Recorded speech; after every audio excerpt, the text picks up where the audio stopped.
Hi everybody, I'm Zilla Blitz and welcome to our November monthly update where we talk about stuff in tabletop wargaming and board games that I've played over the past month and a half, new games that have arrived in the house, and this is a special edition because I just came back from SDHistCon in San Diego where I had 3.5 days of marvelous historical gaming, so lots of things to focus in on what I played kind of relating to that convention. And also one more thing, we are giving away our $50 store gift certificate to Noble Knight Games at the end of this video for those people that entered into the beautiful Wargames competition from about a month and a half, 2 months ago. So I haven't forgotten it. We're going to give that away at the end of this video. Related to Noble Knight Games, they are a sponsor of the channel and they just started their holiday sale yesterday. So if you're this is their biggest sale of the year. Literally everything on their site is on sale. So if you're looking for new and used board games, war games, role-playing supplies, if you name it, they have it. And this is their mega sale. There's a link down below in the description to Noble Knight Games. And if you do use that link, thank you, because they get a little bit of a kickback to the channel and every little bit helps support the efforts to make historical board gaming videos. So thanks to everybody who uses those links. And again, we'll give away our $50 gift certificate to Noble Knight Games at the end of this video.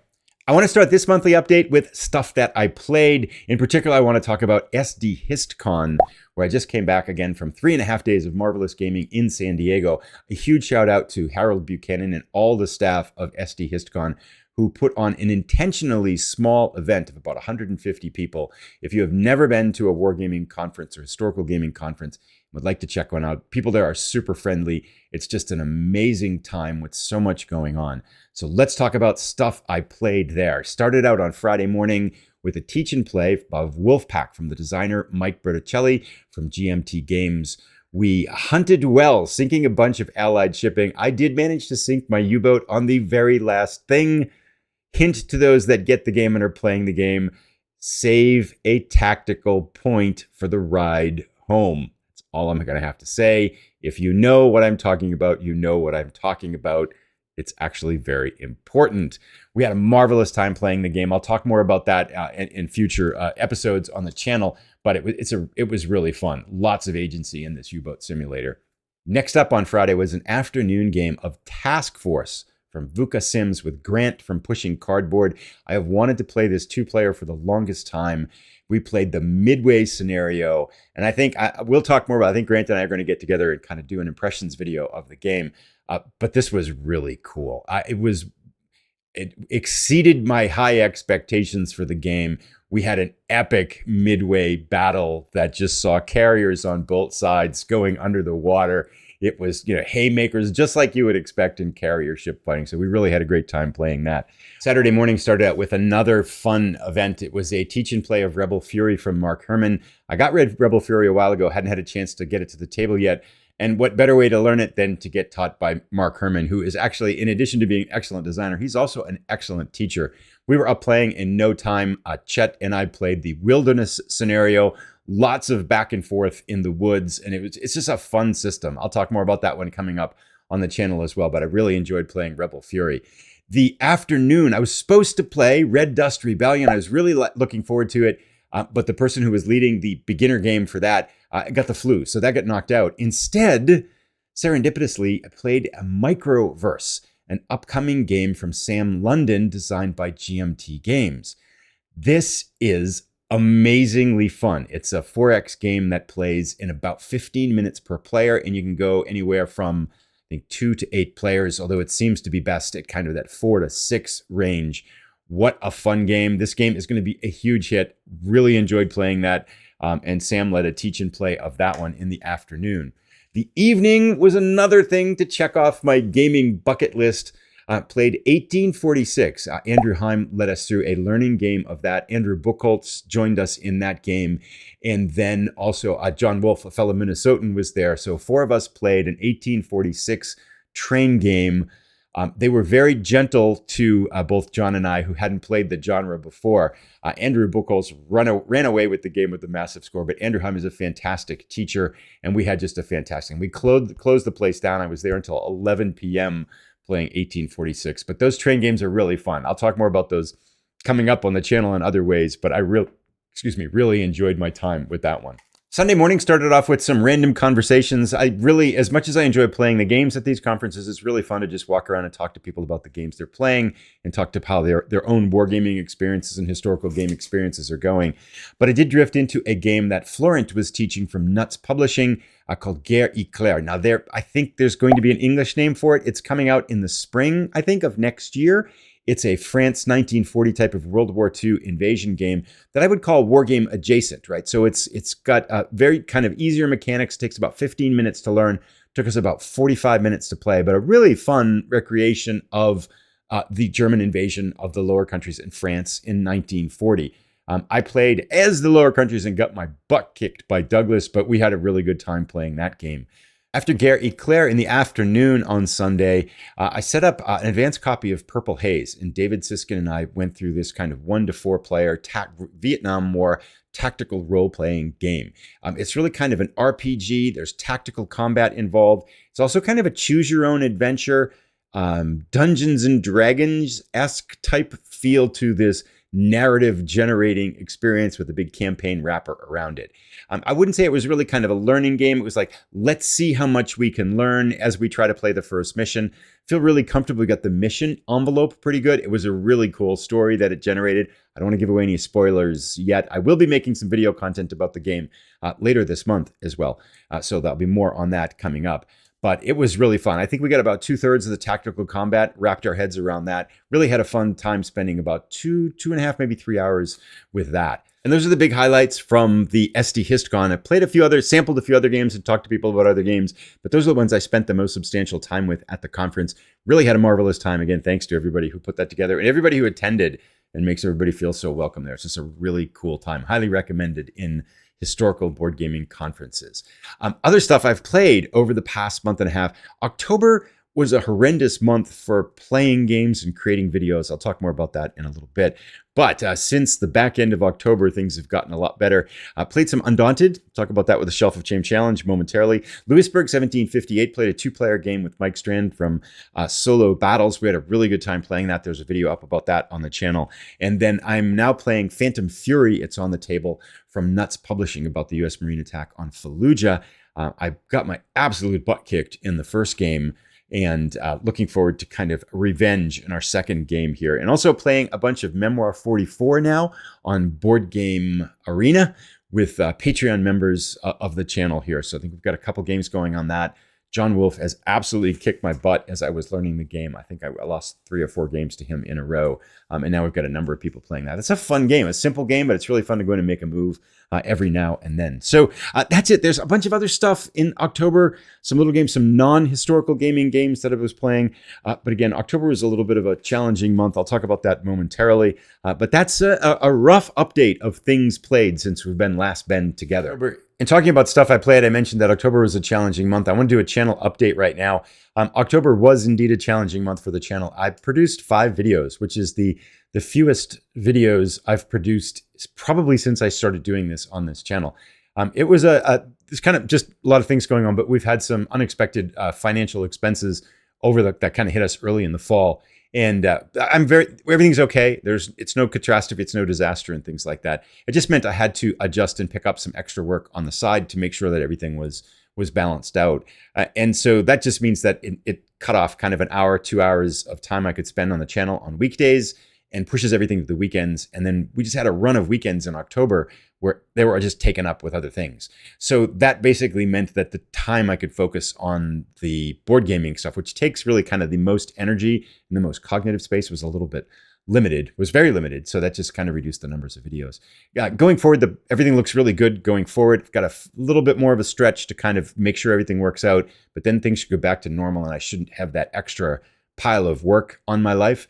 So going forward, I'm excited and hopeful and energetic that things will get back to normal in terms of video production. I look forward to that.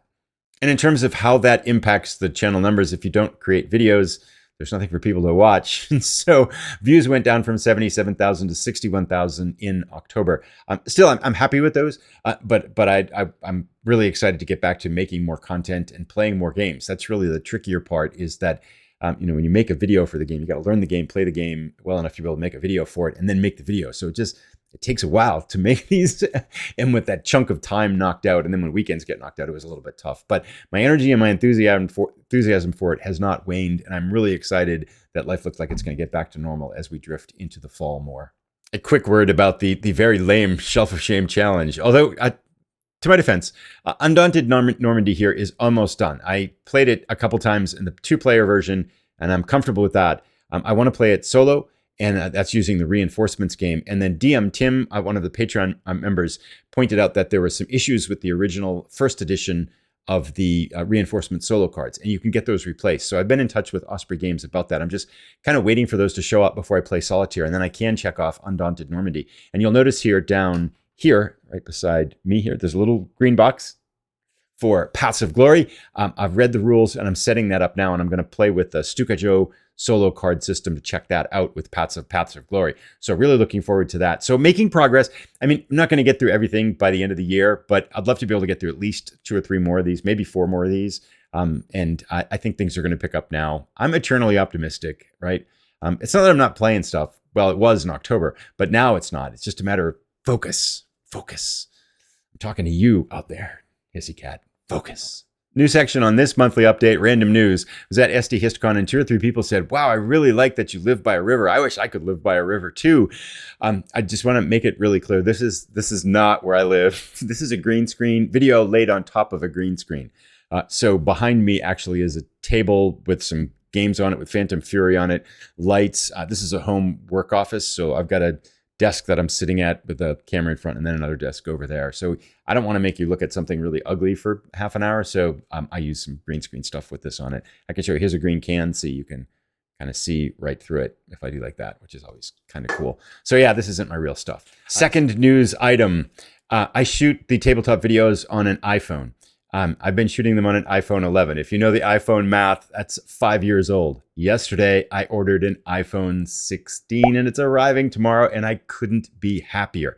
My current battery on this iPhone lasts about an hour of shooting and about 5 hours if I don't do anything with it. So the battery is just about dead.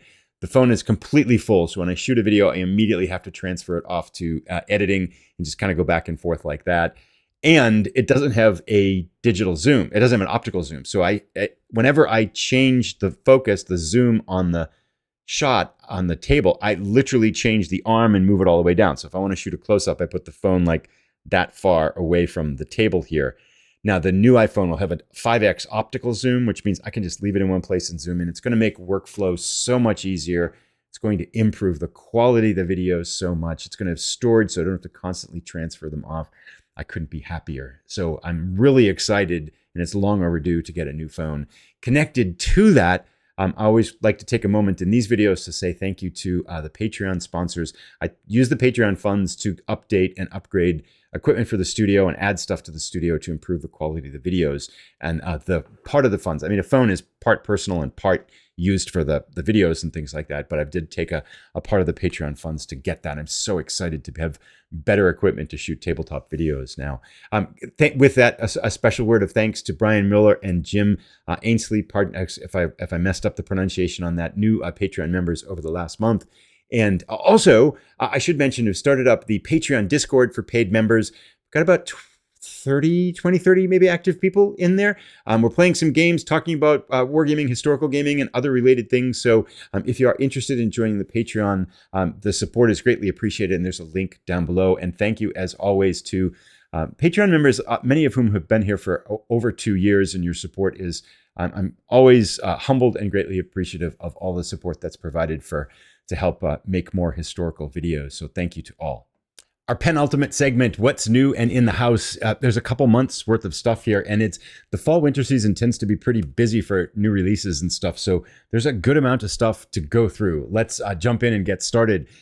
Something that I got from the GMT sale, I picked up 2 things, which was 1846, the XX game. This one is still in a shrink wrap. We played Andrew Heim's copy out in San Diego, so I didn't have to fly with mine. I really liked, as I mentioned earlier, I really liked the exposure to the 18XX series and look forward to getting beyond knowing how to play and to learn how to play better or play a little bit decently at the game.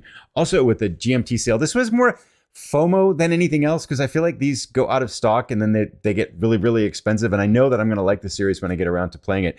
Next War Poland, this one in particular, I think there's 5 games in the series now.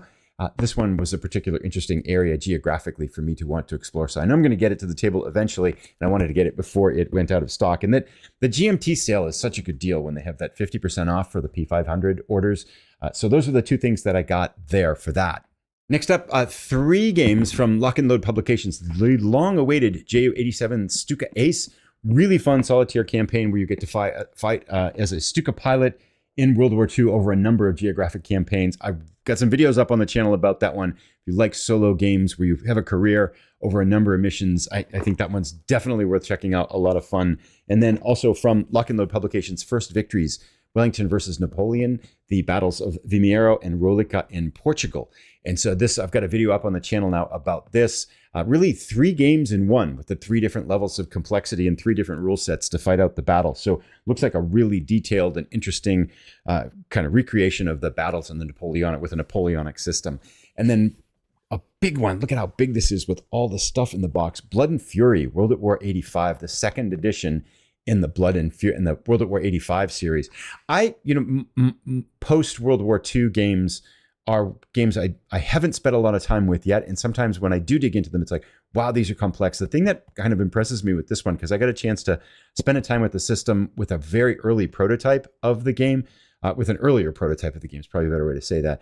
And I really like the playability of this system. I feel like they do a really good job taking the complexity of post-World War II combat and baking it down into a system that really has some kind of momentum and smoothness to it. So I will be creating some content, some gameplay content for that one, for the channel at some point in the near future. I've got just a lot of stuff to work through and play through at the moment. A couple more things in the house. Operation Barclay has released, this is a final production copy of this. I did an earlier version with an advanced prototype of the game. There's a video up on the channel about this. Really fun 2-player game, plays fast, kind of deception and poker-based kind of card play about Operation Barclay in World War II. So a really fun 2-player game that plays really quickly, designed by Maurice Suckling. And then the long-awaited, this just came, my last name begins with S, my real last name. So I generally get my P500 orders shipped way at the back of the order. So I know most of the world has gotten this one. This one just arrived a couple weeks ago, I think, for me. Red Dust Rebellion. I was hoping to play this one at SDHistCon, but again, the person got sick, so we couldn't play the beginner game there. But I'm really excited about this addition to the coin series and heard a lot of good things about it at SDHistCon. So whenever you go to a historical games convention, it's always the possibility of coming back with more games than you went with. I limited space in the suitcase and some self-restraint, unusual self-restraint, made it so I came back with 2 games from SDHistCon. The first is a game I purchased from Harold Buchanan, $10 for Anzio. There, I've got a kind of a re-exploration of Avalon Hill games that I've been really enjoying, and I've never seen that one in the wild or played it or had the chance to take a look at it, so I'm excited to kind of exploring that one. And then as we were playing 1846, Andrew Heim gifted me a copy of 1830 that he had. So I'm really excited. It's the second 18XX game, and I'm starting out on that 18XX adventure. This looks really cool, and thank you, Andrew, for the very kind gift. Next thing, this I'll be creating some content for on the channel, Purple Haze. This is an advanced copy. I think they're shipping later this month at some point, or early December, maybe. But very excited to explore this one further. Again, spent about probably an hour kind of going through it, setting it up and learning about it. And then about 2 hours playing through that first mission, kind of a learning experience there. So I've got about 3 hours with the game. Really want to spend more time with it. I had very high expectations for this, and I think it's going to live up to them. But the kind of little bit of caveat that I want to spend more time with the game first, but I really like what I've seen so far. It's very unique, and just the narratives that it spins seem really, really cool. So I'm looking forward more to that, and some content coming on the channel on that one soon. So the next thing might be my favorite thing out of all the new and in-the-house things in the past couple months, although it is not a game, but it is definitely related to this. So I'm going to show this. This was a gift from HissCat, who has another YouTube channel on tabletop wargaming. We've been kind of communicating for the past 1.5 years, 2 years, and helping each other out. He 3D printed and then hand painted this dice tower. Now you can't really see Godzilla. That gets back to the green screen. So I'll show a picture of it here, but you drop the dice in the buildings and the dice come out here. Look at that. I roll really well. That's another 7. I am just on fire with this dice tower. This is so amazing. I can't believe how kind it was to spend so much time printing that out and painting it and all that stuff. And I'm so glad it made it home without breaking. You'll see it in videos, but this is such an awesome thing. So thank you so much to HistCat for his incredibly kind gift and all the time he put in to make that. 4 more things to go through. The first up is Into the Whirlpool by Herman Lutman. This is a game that covers some of the fighting at Gettysburg in a system that's kind of miniatures, hybrid of miniatures and board games. So very excited to explore this one. There'll be some content coming onto the channel for this one relatively soon as I can. A bunch of stuff came in that busy October, so I'm trying to catch up with everything that came in. 2 things in from Sound of Drums, 1793 Patriots and Traitors, which is a 1 to 5 player competitive and collaborative game about 1793 in the French Revolution. There's an overview video up on the channel, and what's really cool with that, there's an add-on to their kind of crowdfunding, which is an illustrated history of 1793. It's a 256-page book covering all the content in the game. The overview video is up on the channel if you want to see more, but really curious to see how this one plays because it's kind of that combination of competitive and collaborative that just really gives this one an interesting design twist and so much historical information in the game. Looks very playable too. That doesn't mean it's not playable, but just a very intriguing design for that one. And I'm excited to get to be able to play that one soon too.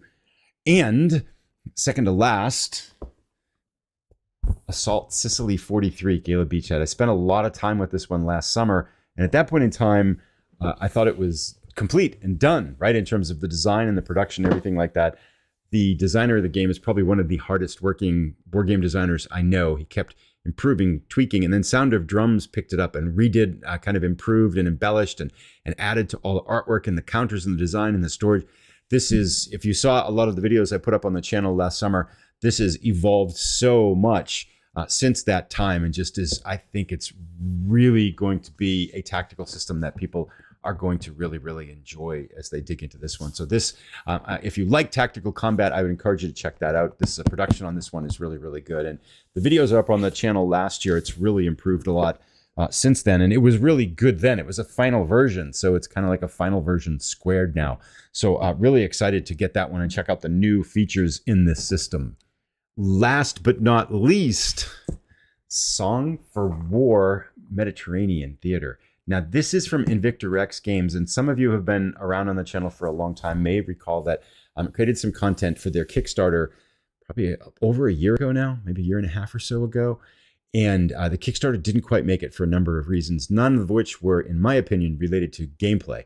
This is a really fun game from what I spent before on it, and now they have added a couple of scenarios, added a couple of options for the crowdfunding. It's coming to crowdfunding early next year, version 2.0. So this, I'm going to create some content. This one is a prototype copy that I'll be creating some content for and then sending back to them to go on further to other places. So coming up in the next month or so will be a video about Song for War.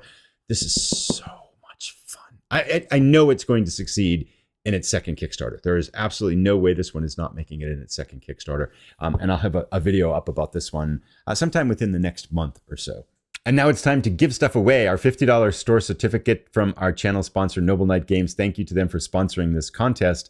A quick side note about this contest. To enter into this, you had to post a comment on the upcoming Wargames video where you posted hashtag beautiful Wargames and then posted a name of 1 or 2 of the Wargames you think had really incredible design. Really enjoyed reading the comments there. However, there was a slight problem. YouTube being YouTube, it didn't like hashtag beautiful wargames, and it was just randomly deleting almost everybody that posted with that hashtag. I wondered about it because like 2 days after posting the video, there really weren't that many entries to the competition. And then someone managed to post and say, this keeps getting deleted. So I changed it and said, okay, all you have to do is to post the word beautiful in your reply. But I'm going to guess based on the number of entries that it wiped out more than 100 entries into the competition. So the number of people that are in this one is relatively few compared to what we usually have. There's nothing I can do about it. Sorry to everybody who got nuked in this one. I try to be more careful in the future. But again, it's hard to predict what YouTube is really, for whatever odd reason, isn't going to like a comment. It wasn't me that deleted any of the comments. And I apologize for that. But we do have enough people to draw this. So we have over 100 people entered into this competition. I'm going to click the start button from people who put beautiful in there. The winner will get our $50 store gift certificate to Noble Knight Games. Salekin? I'm not sure. I don't know where it cuts here, but 9238, congratulations. You are the winner of our $50 store gift certificate to Noble Knight Games. And again, should arrive to you just in time to spend the money during their winter holiday sale here. The big sale is going on. And again, links are down below to Noble Knight Games. If you use some of them, it helps out the channel. Thank you very much for that. We'll be back shortly with a new upcoming Wargames video with another competition to get a $50 store gift certificate to Noble Knight Games. So if you didn't win today, or one of the people that got their comment nuked in the last one, I'll make something to make sure that we don't get you nuked in this one. So we'll be back in about a week with upcoming Wargames. That brings us to the end of this edition of our monthly update. I'm looking forward to having more regular content over the remainder of 2024. If you are looking to watch some gameplay, I'll point you to the first episode in our Raiders of the Deep series, which will be coming back to the channel for people who have been asking about episode 6 and our 6th patrol. That will be coming soon. So I haven't given up on that one. We will get back out into the World War I North Atlantic shortly. Thanks everybody for watching. We'll see you again in the video soon.